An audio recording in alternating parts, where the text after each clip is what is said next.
Como abogado veo a hijos peleando por herencia, pero no veo a hijos que se preocupen por cuidar a su padre. Bienvenido a este curso informativo. El tema de hoy a tratar es la herencia en Bolivia y quiénes pueden heredar. Bienvenido a nuestro especialista, el doctor Richard Morales. Bienvenido, doctor. Muy buenos días, muchas gracias por la invitación. Para mí es un placer estar en este panel informativo y claro que... Por favor, José María, si nos puedes leer el artículo 1000 del Código Civil. Artículo 1000 del Código Civil. Apertura de la sucesión. La sucesión de una persona se abre con su muerte real o presunta. Muchas gracias, José María. Doctor, por favor, ¿puede darnos un concepto, una pauta sobre el tema de herencia? Muy bien, partiendo del artículo que nos acaba de hacer el favor de exponer, vamos a hacer una aclaración sobre los términos que se emplean. Primero, que mucha gente confunde lo que es la herencia con la sucesión a mortis causa o inter vivo. Resulta que la sucesión es un término amplio porque se aplica tanto a la herencia, al testamento, como también se aplica cuando una persona ocupa la posición de otra persona al momento que se subroga una deuda, es decir, suceder a otra persona en el lugar de otra. Entonces, en cambio la herencia es un término más particular y está referido a que una persona va a ocupar la posición de otra para ejercer derechos patrimoniales, acciones también que pueda tener ya que fueron dejados por el causante, y el causante denomina a la persona que falleció. Ahora, la herencia es una institución muy antigua, no es nueva, es una institución que proviene incluso de la antigua Roma y del derecho germánico.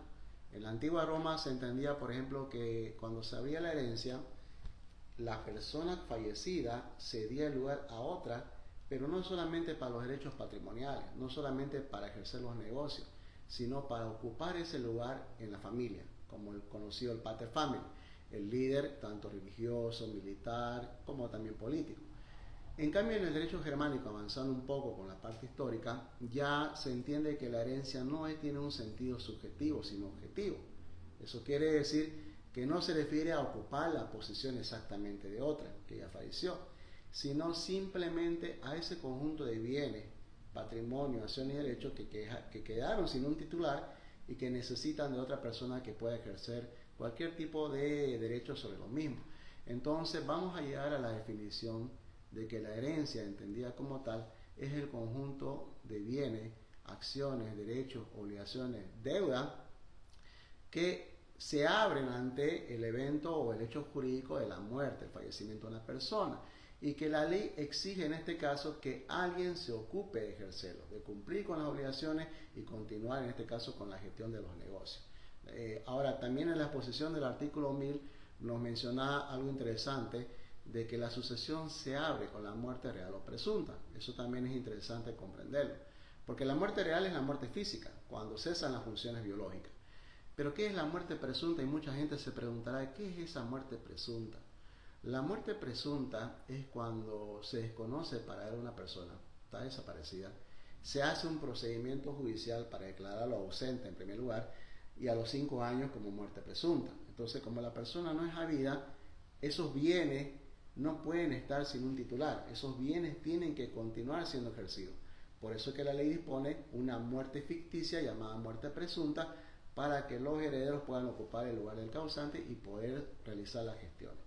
Ahora, la herencia, como les decía anteriormente, es una institución muy antigua, pero es importante conocerla porque tenemos que plantearnos sobre cuándo nosotros podemos ser considerados herederos, cuándo podemos ser excluidos como herederos, qué tipos de herencia hay, qué tipo de sucesión se pueden dar, cuál es el procedimiento y el trámite para que una persona pueda ocupar el lugar de otra cuando se produce fallecimiento y ejercer los derechos que le corresponden. Eso sería mi respuesta, querido doctor. Muchas gracias, doctor. Bueno, también nos gustaría que se presente y nos pueda indicar la especialidad que tiene usted, doctor, ¿no? Claro que sí. Yo tengo la especialidad claramente de derecho comercial, derecho aduanero, familia. Me dedico mucho a eso porque son más de 20 años que ejercito la docencia, dando clases en diferentes universidades, y me ha permitido a mí adquirir un conocimiento amplio sobre varias áreas del derecho. Sin embargo, siempre me ha apasionado el tema de familia, el tema civil, el tema comercial. Por eso es que me motiva a mí participar en este tipo de paneles informativos para que dé a conocer también a las personas sobre cómo tiene que ejercitar esos derechos que la ley le ampara. Muchas gracias, doctor. Vamos a hacerle a continuación una ronda de preguntas aquí con mis colegas. Por favor, se nos puede ayudar a respondernos y aquí que las personas que nos están viendo, nuestros seguidores, puedan tener un poquito más de noción y saber referente a lo que es la herencia, ¿ya? Creo que sí. Bueno, iniciamos con la ronda de preguntas y mi pregunta sería, ¿en qué consiste la institución de la herencia en Bolivia? Bien, la institución de la herencia en Bolivia ha adoptado un modelo.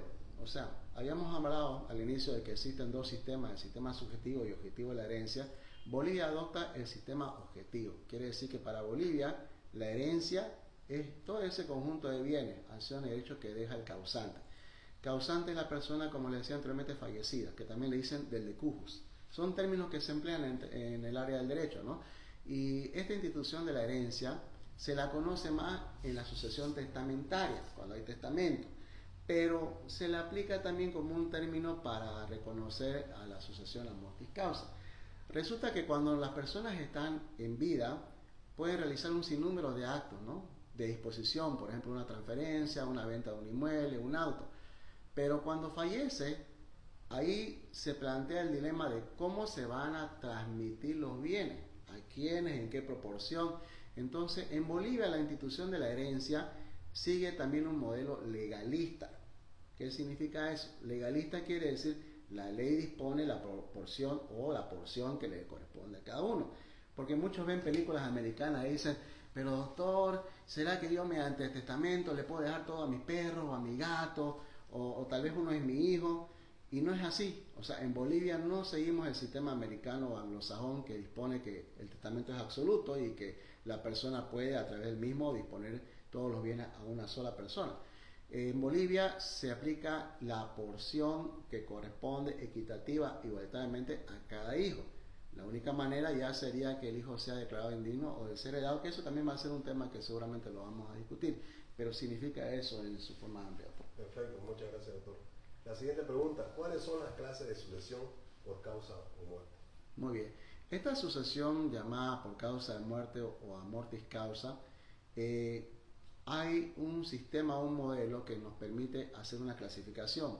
Es decir, tenemos la sucesión, por ejemplo, legal, que es la que le decía que la ley dispone el orden en que van a suceder o van a heredar. Hay una sucesión testamentaria, que es que a través de la última voluntad del causante pueda disponer también él un legado, una albahacia, un administrador o algunas disposiciones testamentarias. Y también hay la sucesión convencional. Esta sucesión convencional está en el artículo 1003-1004 del Código Civil, que es cuando uno en vida puede ir disponiendo una parte que le puede corresponder cuando se haga una sucesión. Pero es muy discutido porque sabemos que la ley ya reduce o establece el límite en que una persona puede disponer, en este caso, en vida. Perfecto.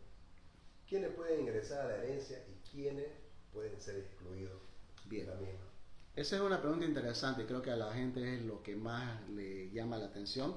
Es decir, ¿quiénes de los hijos, quiénes pueden ser llamados a la sucesión, quiénes no, o quiénes pueden ser excluidos?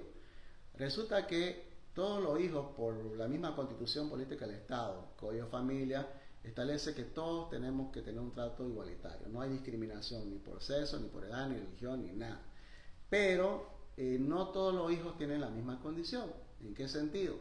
En que hay hijos, por ejemplo, que son de doble vínculo, quiere decir son de papá y mamá. Hay hijos que son de un solo vínculo, que solamente son de mamá o de papá. Entonces ellos no van a acceder a la parte dejada por el que no fue su papá. Es decir, Juancito está con María, Juancito y María tienen a Pedrito, pero resulta que Juancito no era papá de Pedrito. Pedrito no puede acceder a la parte de Juancito, solamente a la de su mamá, ya que es hijo de un solo vínculo. En cambio, los hijos de doble vínculo pueden acceder a la disposición de ambos, de papá y mamá. Ahora, también está la figura del adoptado. El hijo adoptado, por ejemplo, ¿qué pasa con aquel que no es hijo natural, sino es hijo adoptado? El hijo adoptado puede, por ejemplo, acceder a la herencia del adoptante, del que estableció, en este caso, la adopción. pero no puede acceder a la herencia de la señora o la esposa del adoptante que no aceptó la adopción o de los ascendientes del adoptante, porque su vínculo es directo entre el adoptante con el adoptado. Ahora, ¿qué hijos, por ejemplo, no accederían a la herencia? Y aquí se da una figura muy interesante del Código Civil que nos dice sobre la indignación y la desheredación. Los hijos tienen que portarse bien también con los papás. Los hijos tienen que portarse bien porque si no se portan bien, hay motivos por el cual la ley los puede sacar de la herencia. Primero tenemos la indignación. Aquel hijo que ocasionare el homicidio del papá o la tentativa de homicidio del papá está excluido por indignación. Aquel hijo que no denunció un delito grave contra el papá también está excluido de la sucesión. Aquel hijo que tenga, por ejemplo, acceso canal con el padrastro o la madrastra también está excluido. Como también el papá que tiene acceso canal con la nuera o el yerno está excluido. Aquel que difama, y aquí está la parte más importante, aquel que levanta mano violenta contra el padre. Pero ojo, si levantar mano violenta contra el padre tiene que estar documentado, tiene que estar establecida una denuncia, una querella, un proceso. No es solamente de que el señor diga me levantó la mano, punto, sino que tiene que tener antecedentes para que se establezca como una causa de desheredación. Hay una diferencia entre indignación y desheredación. Indignación es la que se aplica por ley, o sea, de pleno derecho. La desheredación es la que ya se da en la sucesión testamentaria, en el testamento, cuando el testador lo da a conocer y también indica los antecedentes o la documentación que apoyan esa desheredación. Entonces, esos son los motivos por los cuales un hijo puede ser excluido de la herencia, ¿no? Entonces, si no hubiera ese motivo de desheredación e indignación, todos los hijos tienen que tener un trato igualitario. No puede haber un hijo que decía más que el otro. Ojo, a excepción de que se dé también la figura del legado junto con la herencia, o sea, que sea heredero y legatario al mismo tiempo. En ese caso ya se puede dar una pequeña proporción. Entonces los hijos también tienen que portarse bien para que papá le deje una pequeña parte. Bueno, este fue el hijo que me cuidó, yo por haberme cuidado, aparte de que le corresponde un 20%, pues le voy a aumentar también otro 20% mediante la figura del legado. ¿No ves? Ahí ya podría recibir una porción más, en este caso. ¿Cómo se distribuye la herencia? Ya, primero que nada la herencia es una masa, por eso se llama masa hereditaria. Quiere decir que todos los bienes tienen que hacerse como una torta, señor. Como una torta grande que tiene que repartirse entre todos. ¿Ya? Y esta torta tiene que ser equitativa, pero también es necesario que se conozca por el público de que no el 100% de la torta es para que los hijos se distribuyan. Una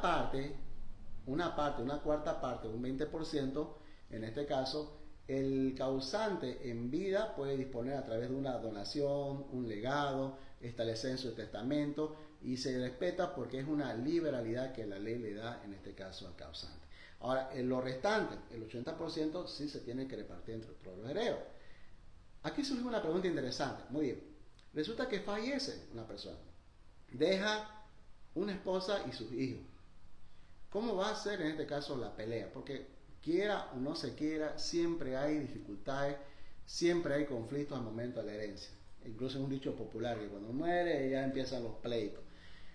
Resulta que la esposa siempre va a tener un 50% de derechos sobre los bienes, siempre y cuando los bienes hubiesen sido adquiridos durante el matrimonio. Si es así, el 50% de la madre se aparta de la distribución y solamente se tiene que distribuir el restante 50%. De ese 50%, lo interesante es que la madre ingresa como un hijo más. Es como si fuera un hijo más. Entonces, si son 3 o 4 personas, entre las 4 personas se tienen que repartir esa proporción. ¿Ya? Ya seguramente conversaremos también sobre el tema de qué pasa en caso de que un hijo renuncia o fallece, que también son interesantes planteamientos que son este tema. Perfecto. Muchas gracias, doctor. La verdad que clara la respuesta a mi pregunta. Bueno, le cedo la palabra a la doctora Méndez, que por favor haga sus preguntas correspondientes. Muchas gracias, doctor Parada. Agradable el reencuentro con un ex docente mío, excelente calidad de sus docencias, un gusto estar aquí en esta entrevista bastante enriquecedora para todos quienes nos están viendo. Ahora, doctor, continuando con el tema, ¿cuál es la importancia de realizar una declaratoria de herederos? Yo sabía que su pregunta, doctora, iba a ser una de las más interesantes. Sí, la mayoría de las personas en un momento dado tienen que hacer un trámite llamado declaratoria de herederos, porque resulta ser esencial para continuar cualquier administración de bienes. Una declaratoria de herederos, actualmente en Bolivia, con la promulgación de la ley del notariado plurinacional, puede hacerse de dos formas. Puede hacerse vía judicial o vía notarial. La mayoría actualmente está optando por la vía notarial porque la vía judicial es más burocrática. En cambio, la vía notarial es más directa. Una declaratoria de herederos es importante porque es la única manera en que las instituciones puedan reconocer la condición de heredero de una persona. Es decir, fallece una persona y la pregunta es ¿quién va a venir a representarlo?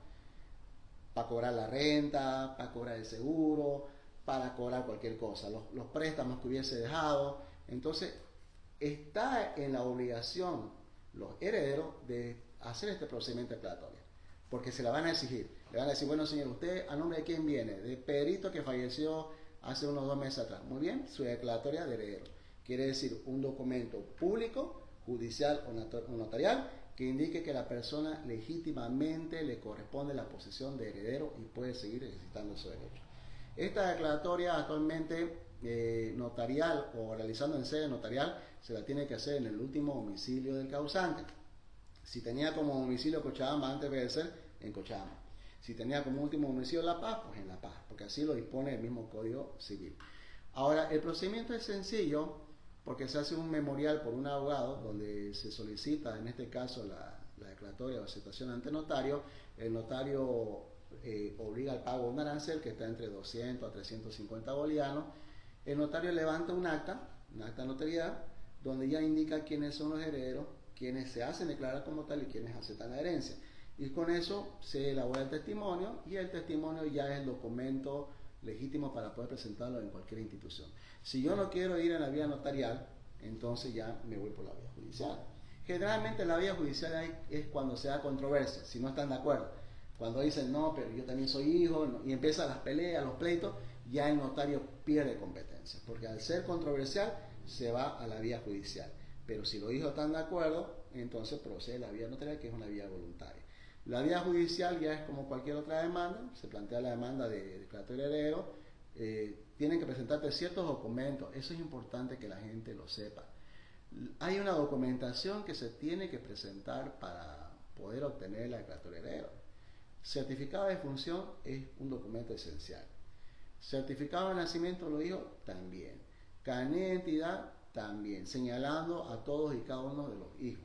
Pero también surge la duda, ¿qué pasa si yo me quiero hacer declarar heredero pero no quiere el doctor? O sea, somos 3 hermanos, uno no quiere hacerse declarar. Pues bueno, igual el que plantea la demanda o solicita la declaratoria se hace nombrar así y señala quiénes más son los herederos para que se nombren a todos. ¿De acuerdo? Ya es otra cosa muy distinta, va a ser el tema de aceptar o renunciar a la herencia. Eso sería en sí el procedimiento que hago. Ahora, doctor, otra pregunta que iba surgiendo a medida que iba hablando. Ya nos habló acerca de la situación de la viuda, en este caso, con el tema de la herencia. Pero ahora voy a reformular un poco mi pregunta. ¿Qué pasa si existen varias parejas con el mismo causante? ¿Cómo proceden las distintas parejas para reclamar la herencia? Ya. Es interesante saber de que las parejas tienen cada una su condición jurídica. O sea, puede haber una esposa, puede haber una concubina, una corteja, una novia, pero se va a dar un pleito. Incluso seguramente cuando llegue la hora del sepelio van a llorar varias. Pero hay que saber quién tiene más derecho que quién. En este caso, si una de ellas es esposa legalmente instituida, todavía vigente, no se ha separado ni se ha divorciado, es a ella la que le corresponde y excluye a todas las demás. Ahora, si todas ellas son concubinas, están en el mismo grado, porque no faltan, ¿no? Algunos que no dicen, no me quiero, no, yo no confío en los documentos del matrimonio, no, que no sé cuánto, y va teniendo varias concubinas. En este caso, la que va a ejercitar el derecho es aquella que realiza el trámite o procedimiento de reconocimiento de unión libre o conyugal, es decir, tiene que judicialmente acudir y hacerse reconocer como concubina, para que ella tenga derechos sobre las otras.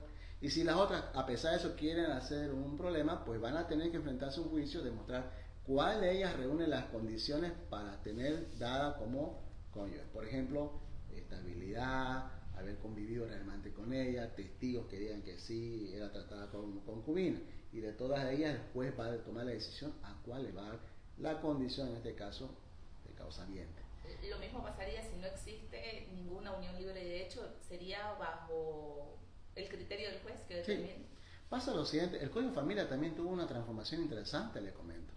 El Código de Familia anteriormente establecía que aparte del matrimonio estaba la unión libre de hecho de 2 años. O sea, yo tenía que estar conviviendo 2 años con una persona para obtener los efectos del matrimonio. Pero el Código de Familia actual ya no establece ese plazo. Sí. Ya eliminó el plazo de los 2 años y solamente establece aquellos que tengan la condición de estabilidad, permanencia. En este caso, todas ellas, si todas ellas tendrían esa misma condición, solamente el juez puede determinar cuál de ellas va a tener mejor o mayor derecho que el otro. Ahí va a considerar, por ejemplo, si tienen hijos en común, si comparten alguna factura a nombre del cual y cual, y seguramente otros tipos de pruebas o elementos probatorios. Muy bien. Y ahora, bajo la misma línea, hablemos de las deudas. ¿Qué pasa con las deudas que dejó el causante? Bien. Eso es un planteamiento que todo el tiempo se formula cuando los hijos preocupados van ante el abogado, ¿no? Lo primero que dicen, a ver, mi papá era uno de esos que se iba a los gallos los fines de semana, le gustaba ir al bingo, no sé cuánto, y yo no estoy seguro si me está dando más activo que pasivo, porque no nos olvidemos que la herencia es activo y pasivo, no solamente activo. Entonces se da el peligro de que yo acepte una herencia y resulta que mi papá me dejó más deudas que viene. ¿No ves? La ley para ese caso nos da un mecanismo de protección, o sea, permite el derecho de opción a los herederos. Tenemos 2 formas de aceptar, incluso hasta podemos renunciar. Tenemos la aceptación pura y simple y tenemos la aceptación bajo beneficio de inventario. La aceptación pura y simple quiere decir que el heredero acepta con todo, pasivo, activo. Él se dice, no, mi papá era una buena persona, buen cristiano, no iba a tomar ni iglesia, confío de que él no tenía deuda. Aceptación pura y simple. Pero si yo digo, no, mi papá no se perdía los fines de semana, no sé, por ahí tenía otra familia, bueno, aceptación bajo beneficio inventario. Eso quiere decir que sale un procedimiento para que primero se levante un inventario, se establezca si él tenía más pasivo que activo, y en este caso no se confundan los patrimonios, no haya una confusión del patrimonio heredero con el patrimonio del causante, y solamente se responda con el patrimonio del causante, salvando así el patrimonio del heredero. De esa manera se salva. Entonces se levanta el inventario, se dice, bueno, este es el inventario, este es el resultado, y uno dice, bueno, entonces renuncio pues a la herencia, pues no, porque no nos olvidemos que las deudas en forma general pues también se extinguen con el fallecimiento del deudor, ¿no es cierto? Salvo que sea la aceptación pura y simple. Es importante que usted, público en general, cuando se dé esta situación de la herencia, primero asista a un abogado, antes de dar su aceptación. Primero tiene que acudir a un abogado para ver cómo es esto de que usted tiene el derecho también a un inventario o tal vez a rechazar la herencia. De esa manera no sacrifique su propio patrimonio, no ponga en peligro el patrimonio familiar, que en este caso seguramente ha sido un sacrificio tenerlo. Ahora, doctor, ¿cuál es el plazo que tienen los herederos para aceptar o rechazar esa herencia? Muy bien. La aceptación o la renuncia a la herencia en forma simple es de 10 años. En 10 años se prescribe este derecho. Pero la aceptación bajo beneficio inventario es a los 6 meses. Y eso es importante. O sea, no son 10 años para la aceptación bajo beneficio inventario.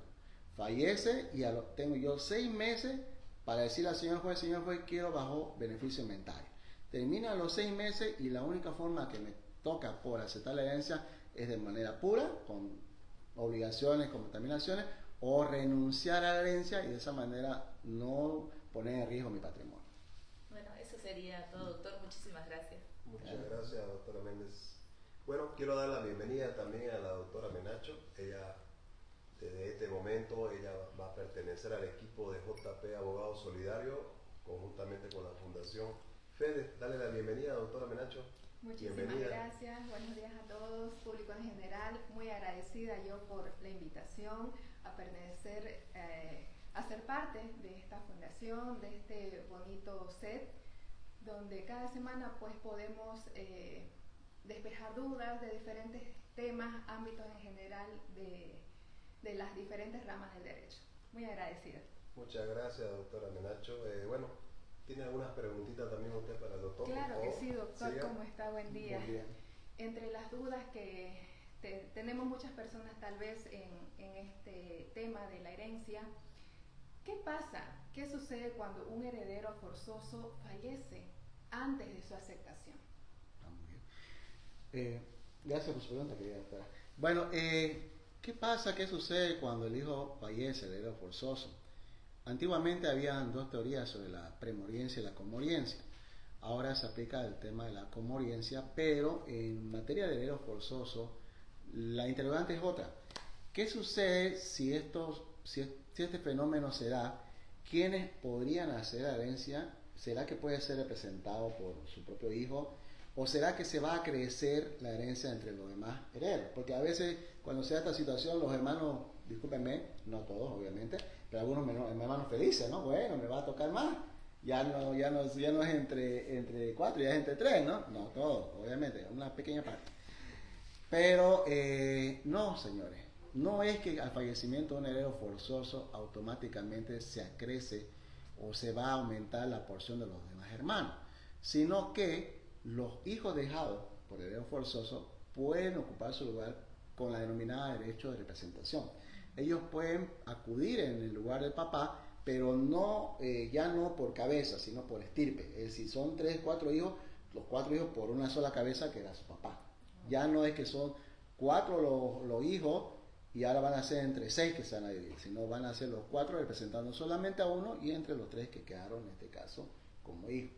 Este derecho de representación no solamente se aplica cuando fallece, sino que también si llegara a renunciar, porque sucede eso. A veces pasa de que el papá o la mamá se peleó con la familia, no quiere saber, dice, no, yo ya no quiero saber nada de mi papá, hace años que no hablamos, renuncio a la herencia, por orgullo, por otro problema, ¿no?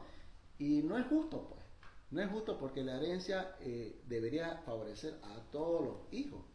En este caso, los nietos, los hijos del fallecido o del que está renunciando, pueden ejercer la representación y aceptar en vez de el heredero forzoso.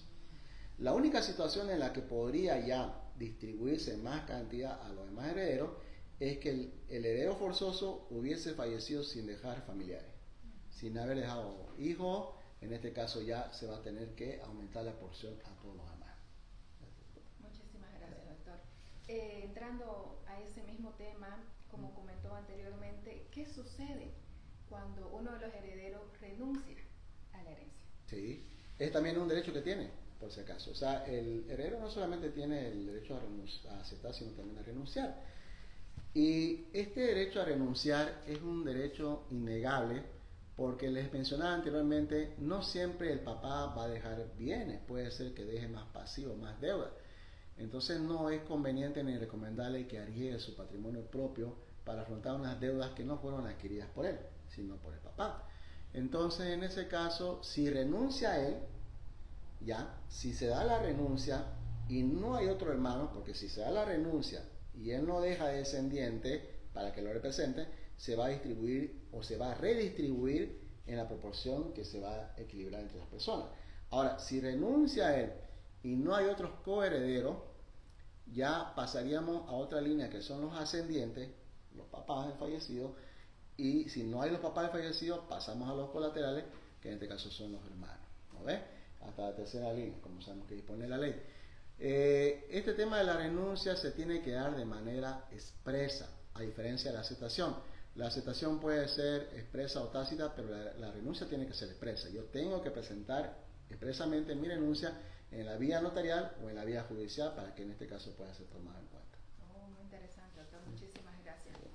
Ahora, ¿cuáles son los procedimientos actuales para una sucesión hereditaria en Bolivia? Ya.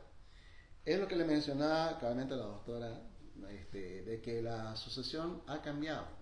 Ha cambiado porque en principio era solamente judicial. Solamente podría plantearlo ante un juez. Juez que antes se llamaba instructor en lo civil, ahora se llama juez público directamente. ante el juez público del último domicilio. Pero ha cambiado porque como hay una nueva ley del notariado plurinacional, ha abierto la posibilidad de que el notario tenga más competencias, más facultades. El notario incluso puede intervenir en un divorcio, claro, en un divorcio voluntario. El notario puede intervenir, y aquí viene ya el punto que nos interesa, en temas sucesorios. Ya sabíamos que el notario podía intervenir en temas de testamento, esa era una facultad que le correspondía desde el mismo Código Civil. Pero ahora con la nueva ley del notariado plurinacional, puede también él realizar una declaratoria de heredero o aceptación de herencia. Lo que sí hay que aclarar es que los notarios en principio no declaran, porque esa es una atribución del juez, pero sí reconocen la condición que tiene de heredero con los documentos que se acompañan. Entonces, respondiendo de manera concreta a la pregunta, hay dos vías, señores. La vía notarial, yo la recomendaría la vía notarial, porque es más rápida, ¿no? Porque no involucra mucho procedimiento, mucho trámite, solamente la documentación que le había indicado anteriormente, ustedes le presentan al notario y el notario elabora el testimonio. Esa es la vía rápida. Y tenemos la otra vía que es la judicial, que yo lo recomendaría cuando no hay consenso entre los hijos, cuando los hermanos no se ponen de acuerdo, bueno, vámonos entonces a la vía judicial. Y ahí ya se va a determinar a quién le corresponde o no le corresponde el derecho. Esos son los dos procedimientos. Ok, muchísimas gracias, doctor. Una última pregunta. Claro que sí.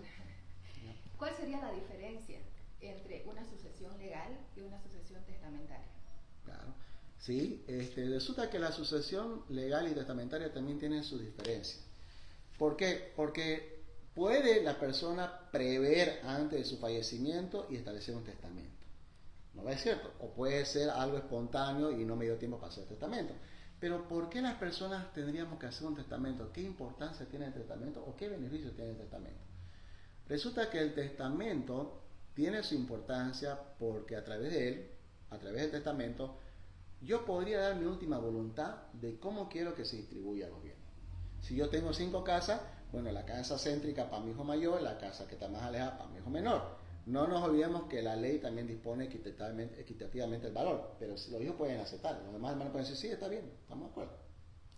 Además de eso, a través del testamento, se puede establecer la figura del legatario. ¿Qué es el legatario? O sea, ¿por qué? ¿Por qué existe esa figura del legatario? Legatario es cuando el causante, reconociendo el apoyo que le dio uno de sus hijos, no solamente de sus hijos, puede ser un compadre, un amigo, ¿no? Que tal vez en algún momento dado le dio la mano, o puede ser una donación a una fundación, ¿no es cierto? Entonces, en su última declaración de voluntad que es el testamento, puede dejar una cuarta parte a esa persona o institución, reconociendo de esa manera el valor que tiene. A través del testamento también se puede establecer una figura denominada para nosotros los abogados como albacea, pero que es considerado como un administrador. O sea, yo en el testamento puedo decir, bueno, miren, mis hijos, 2 son menores de edad, uno es desentendido, se va los fines de semana a emborrachar, mi negocio se van a ir a la catástrofe. Si yo lo dejo a ellos, se va a ir todo mi emprendimiento. Entonces la persona puede conscientemente, inteligentemente decir, bueno, si se produce mi fallecimiento, ¿a quién voy a dejar como administrador?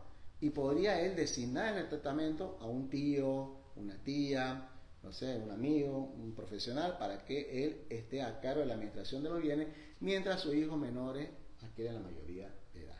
Entonces, ese es también algo importante en el tema del testamento.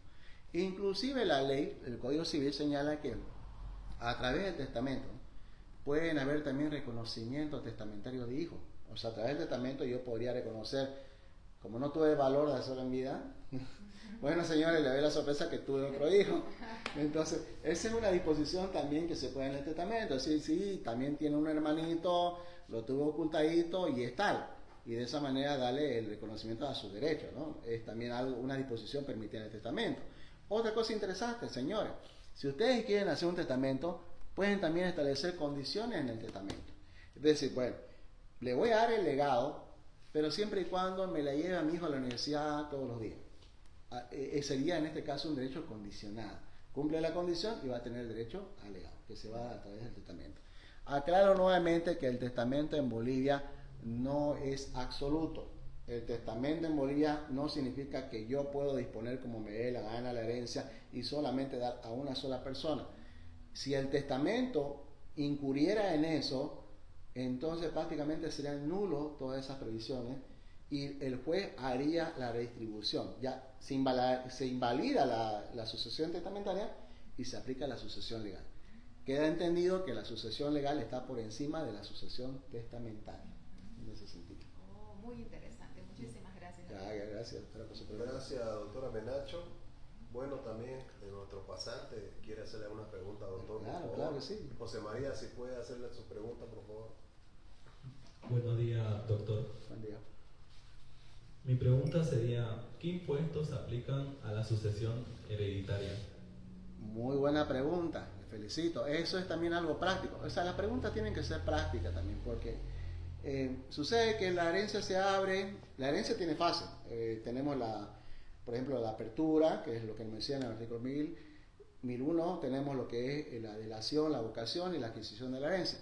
Y cuando llegamos a la última fase, que viene a ser la adquisición o posesión de la herencia, sucede que no sabemos qué trámite hacer. Bueno, ¿qué vamos a hacer? Ya hicimos la declaratoria de heredero, tenemos la declaratoria de heredero, lo queremos inscribir a hechos reales porque somos los nuevos propietarios, pero ¿qué otro procedimiento más tiene que darse? En este caso, tienen que tener en cuenta que hay dos impuestos que se le aplican al tema sucesorio, señores. Tenemos el impuesto departamental sobre transmisión gratuita de bienes, que es departamental a la gobernación, y tenemos el impuesto municipal a las transacciones, que es municipal. El impuesto departamental es de acuerdo a los grados. ¿Qué significa eso? Que si son los hijos o los ascendientes que heredan, es el 1%. Si son otros familiares, el 10%. Si son los colaterales, hasta el 20%. Mientras más alejado esté del grado, más es el porcentaje. En cambio, el impuesto municipal a las transacciones es el 3%. Eso se aplica en todos los tipos de transacciones que sean, o transferencias o transmisiones, sea entre vivos o sea entre muertos. En total, si yo fuera un hijo, pagaría, por ejemplo, el 1% por parte del impuesto departamental y pagaría el 3% que viene a ser el impuesto municipal. Y obviamente tengo que hacer los demás trámites, ¿no? Tengo que hacer plan de ubicación, catastro, inscribir al suelo, los aranceles y así. Eso sería en sí el régimen tributario en materia sucesoria. Muchas gracias, doctor.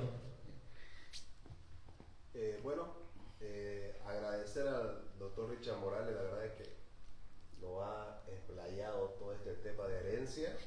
Y me gustaría que usted pueda dar su número de teléfono o su dirección de su oficina, doctor, para que cualquier duda que tengan las personas puedan comunicarse con usted, por favor. Esta podría ser una oficina, ¿no? Bienvenido.